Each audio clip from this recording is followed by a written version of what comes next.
All right, DNA evidence. Okay, first of all, if he's looking for DNA evidence, what kind of things are you looking for when you use the ALS? Let's just have a little refresher with that. What can we find with the ALS? No, can't find blood. Remember, why can't we find blood? Urine, semen, right? Because blood won't fluoresce, right? It has to be treated, right? So we're just looking for different items. And what else did you find when you were using that ALS in the vehicle? Did you guys see more fibers? Right. Right. So you can see those kind of things. You may want to do that too before, you maybe get the vacuum out. You may want to try to look through the ALS too. It all depends how you want to set that up. And some people like to do the ALS after they've done their vacuuming and after they've collected some evidence. Some people tie back up, collect whatever transient evidence they see, such as they see hairs and fibers that are visible, and then go in with the ALS really quickly, see if they can locate more. And others do it different ways. It's just, as long as you do it in any way that you want to do it, you just have to make sure that you document it. Okay. All right. Now we know about DNA. We're just going to go over it really quickly. We talked about it a little bit before. Okay, there's nuclear DNA and mitochondrial DNA. Okay, and most of the DNA is found in the cell nucleus, and mitochondrial DNA is very useful in the hair, bones, and teeth, and especially burned remains. It doesn't break down and degrade as quickly as as nuclear DNA because it just has so many more mitochondrials in the body. So there's not going to be that big breakdown in there. So it kind of stays around for a really long time, and they can go back and get bodies exhumed from over 100 years ago, and from the bone they can extract mitochondrial DNA, and they can go and do the line of the heritage to find out who was related to who. Okay, sources of nuclear DNA: semen, sweat, saliva, urine, vaginal fluid, blood, feces, anything that has contact with skin. What are we looking for? Why do you think these things would be good sources? What do they contain in these things? Cells, right? And in the cell there's what? A nucleus. And if you have the nucleus, then it's going to show you can get DNA from it. Anything that has contact with the skin. Remember we were talking about packaging, if you find socks somewhere in a crime scene, about packaging those separately, because when you're wearing socks all the time and you take them off, what are you doing if your skin's a little dry? You're putting cells into those socks. So that is a good source for them to try to find some DNA. Typical clothing: eyeglasses. Why eyeglasses? What are we getting from the eyeglasses? You sweat, and what else too, right? Yeah, right? I mean, what are you doing constantly when you have your eyeglasses on and off?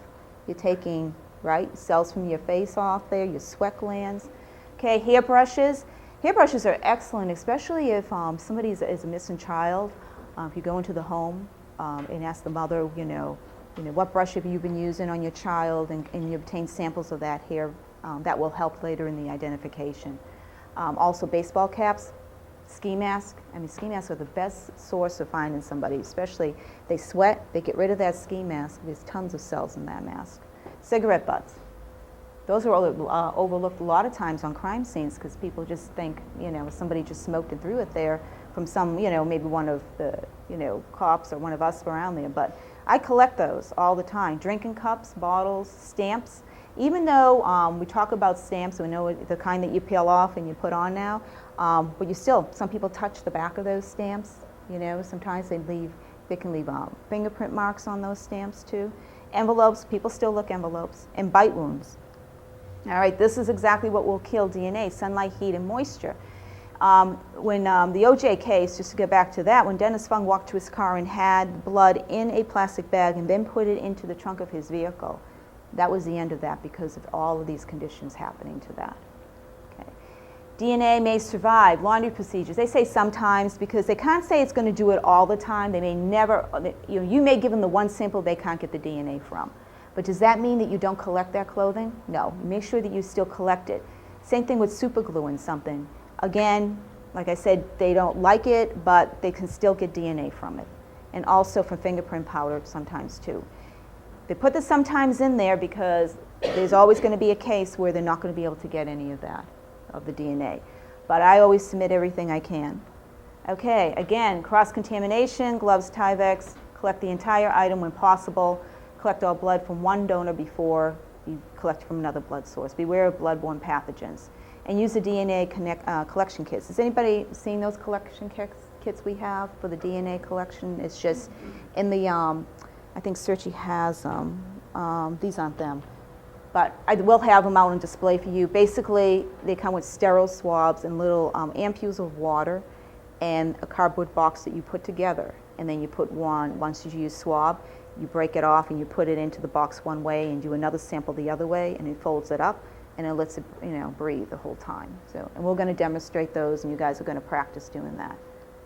Okay, packaging again, same thing we already talked about. Especially if it closed, most of the ERT teams or Indian countries got drying cabinets. You really do want to try to dry those clothes out before you submit them to the lab. Okay, they really need to be dried out. Okay, and you've already seen this slide. Just showing you evidence can be anywhere. On here, there's actually some type of red substance on here that could be tested. Later on, it was found to be the weapon that was used. Okay, so they will do the connection back to the case. Again, the knowns would be whole blood. Okay, if you had to collect whole blood, usually it's a forensic nurse who has to do it or a doctor has to do that. You can go to the hospital where it's being performed, okay? And then it goes into the purple top tube. Again, that has an anticoagulant in it that won't interfere. Buccal swabs. Has anybody ever done a buccal swab on anybody? Okay, you have. Okay, basically all it's going to do, and we'll have you guys do each other, do the swabs. And basically you just take out a sterile swab and you're doing the inside of the cheeks, because what are you trying to get? Cells, right? And that's all you're going to do. It's really easy. It's the easiest way of collecting DNA from somebody. It takes a court order to do this, though, unless somebody's giving you consent, but nobody gives consent if they're really the bad person. So, bloodborne pathogens are found in, of course, blood products, semen, vaginal secretions, breast milk, cerebrospinal fluid, and amniotic fluid. Okay, and all of these that have the double stars here have been proven to transmit HIV. So that's why precaution is extremely, you really have to be gloved. And if you need to be Tyvek when you go into a bloody scene, then do so. Goggles, masks, whatever you're going to do that you feel that blood could splatter on you or something could happen to you, then you need to do that.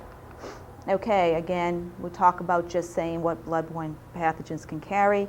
AIDS, hepatitis, other infectious diseases, and be aware of sharp objects, especially if you're looking in between sulfurs and things like that. Don't be sticking your hand in there, okay? Get something that you can move that sulfur with, or a plastic device just to get in there to move something. Don't be putting your hand in there. It does happen. We've had people who have picked something up, an object up, and staples have been opened up on it, on the back of it, and have torn like their skin, And now it's kind of like, well, we're in a drug search, what's the possibility something could happen? Yeah, we make them leave the scene and go get checked out, because you just don't know. Everybody should have their hepatitis B shots, right? You got those, everybody should have those. So, and when you're on ERT, you get, make sure that you keep up A also. Okay, again, double gloving. Some people do double gloving, but how uncomfortable is just wearing those nitrile gloves as it is, right? You're sweating. We have those cotton gloves, and we have those in there today if you want to try to use them. I put the cotton ones on first, and then I put the latex ones on after that. Okay, that actually helps my hands from sweating a lot. Face masks and eyewear, again, you would wear a breather mask and the goggles. And of course, the Tyvek suit, and if you do get anything on your clothing or anything like that, then you want to make a 10% bleach and water solution to clean yourself off, okay? With soap, that will kill it. Serology. Okay, serology is used, forensic serology is used to look at the blood and to see it forensically at a crime scene. Okay, basically, this is what they'll look at. Blood, semen, saliva, vaginal fluid, perspiration, and urine. As you can see, as you go down, blood is really the greater importance of evidence. As you go down through here, perspiration and urine, you probably may get results from these, but of course, blood and semen and saliva will be the main ones they're going to get from it. Again, what it will say is it will identify a specific person, eliminate them, tell you the specific victim, link the crime. It's going to be very specific. It's not going to be in general terms. It's not going to be class evidence. It's going to be individual evidence. So that's really important to think about. All right, the blood's going to say that's your blood. You know, the blood belongs to Trina. Trina's blood. She was at the scene. We found her blood. We tested her blood. That's her blood. It's nobody else's blood. All right, so that's what it will tell you. Again, good in non-assault cases too, especially as scenes of violence can be matched to by DNA. Bloodstain patents also, and we're going to talk a little bit about bloodstain patent analysis too. I've got a little PowerPoint on that. Talk about if you do go into a scene and you see blood spatter all over the walls and you see then a trail down somewhere else and somewhere else, by taking the photographs and having a person who is very good at doing bloodstain analysis, they'll be able to tell you probably where the crime occurred. They'll tell you if it's animal blood or human blood. That's why if you find a blood stain out there and you test it, you're using a presumptive test, which we're going to talk about in a minute, to find out whether or not that's blood. It's not going to tell you if it's animal blood, and it's not going to tell you if it's human blood. It's just going to tell you there's a presence of blood. That's all you know, and that's all you can write on your paperwork. I did a presumptive blood test. Okay, it isn't, you know, it turned the color indicated for the presence of blood. That's all you can write. And then the lab will determine whether it is blood or not, and if it's animal or it's human blood. There'll be times you'll learn that if the blood is so dried, you could scrape it instead and put that right into a pill box. Just scrape off that. I wouldn't wet it again if it's dry. But if it's wet blood, you're going to want to collect it. You may not be able to cut this whole wall out. All right? You may not have that authority to take that wall. So, you know, just think about what you want to do. Again, good photographs with scales, they need to see it, okay? They need to see where it was. They need to see how big the stain was. That helps them with the determination of the stain. Okay, presumptive blood tests. So there's two types of things we're going to talk about today, is Hemastix and phenolphthalein. So the phenolphthalein comes with a test kit in here already, and there's also these little rings in here. And basically, you can test it to make sure the phenolphthalein is going to turn the color it's supposed to turn before you do it on your actual sample. So you want to swab a small portion of it, and then you want to put it in the DNA collection kit, which we have out there to show you. Never touch the stain with anything but a moistened swab. Use sterile swabs and clean water. Again, the kits come with these little ampules of water that you can just break off. And all you want to do is just get the Q-tip that's used, the swab tip. You want to just get it moist. You don't want it soaking wet. Okay, you just want enough that's moist that you can go in and you can swab the test.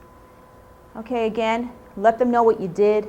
Record about the controls, let them know about the controls, where the stain was, what it looked like before you did it, and then record the result of the presumptive blood test. And now you need to know which one to use, okay? And like I said, we're going to go over the two types that we use, and we're getting away from the Hemastix and staying more with the phenolphthalein test. Phenolphthalein is very good because it's very sensitive. You don't need a lot of blood, and you can do it, you know, to just a small sample. And basically, all you're going to do is you take the phenolphthalein, which comes in three reagents you have to use. One is alcohol, hydrogen peroxide, and this itself is the phenolphthalein, okay? And if you guys watch CSI, what color should it turn? Does anybody remember? Pink, right, pink. Ah, so you do watch CSI, Tony. So it's going to turn pink, right?